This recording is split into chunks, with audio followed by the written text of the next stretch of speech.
तहरीक इंसाफ के सरबराह इमरान खान का, जिन्होंने एक बार फिर सियासी इंजीनियरिंग का इल्जाम लगाते हुए मुल्क में फौरी, साफ और शफाफ इंतखाबात का मुतालबा किया है।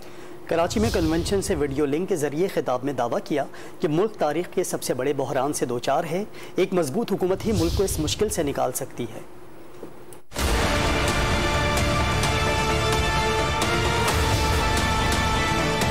मांग रहे हैं, उन्होंने एक बहुत भारी कीमत पाकिस्तान से मांगनी है बेल आउट करने के लिए।